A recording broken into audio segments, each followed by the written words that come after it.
Okay, so while I'm... hang on a second. Okay, sorry about that. I had someone text me.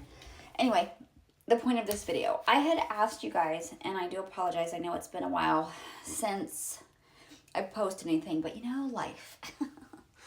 Life gets in the way sometimes. So anyway, I had asked you guys what you wanted me to talk about, if there was something you wanted to know, or whatever. And someone asked about mirrors facing mirrors. So I'm going to give you my opinion and my experience with this. I always protect and lock my mirrors 90% of the time.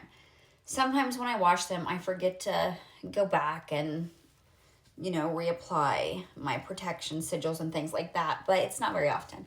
So on your mirrors that you can write on the back of, like this one, so you smoke cleanse the front and back if you can cleanse the back of it. If not, just the front and around, it's fine.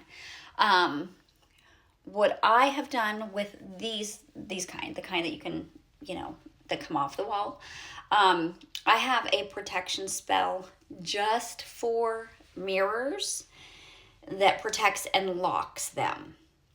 Okay, it's written on the back with protective sigils that I have created. It's not something that like I, you know, found on the internet, you know.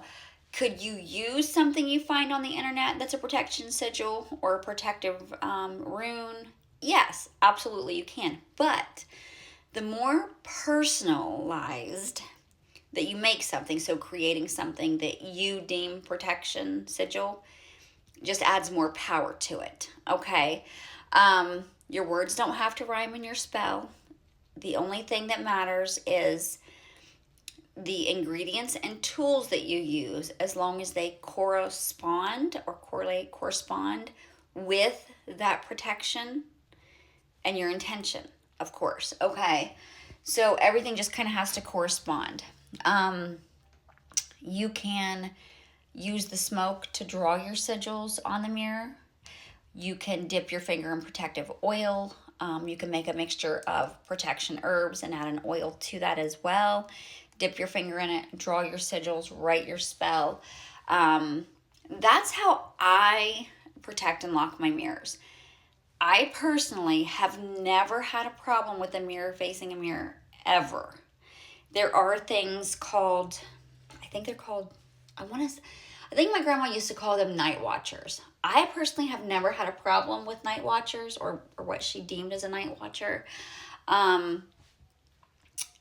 It's not something I've ever worried about, but probably because 90% of the time I protect and lock my mirrors, you know. So me personally, I don't have an issue with it. I don't see a problem with it, but I'm hyper vigilant about protections. So maybe that's why, you know. If it is something that you're incredibly concerned about, then just do not have mirrors facing mirrors. Regardless, do I think that you should maybe protect and lock your mirrors? Yeah, it's probably not a bad idea. If you're not somebody that practices, if you're not somebody that conjures, maybe you don't have to worry about it as much, but because I do, I just tend to overly do it. You know what I mean? So to each their own. What works for one may not work for another. My belief may not be your belief, and that's okay, because I respect what you believe, and you can, you know, hopefully respect mine. But if not, that's okay too. But anyway, so I just wanted to touch base on that with my experience and how I view that subject myself. So, mirror scrying is one of my favorite ways to scry, that and fire scrying. But,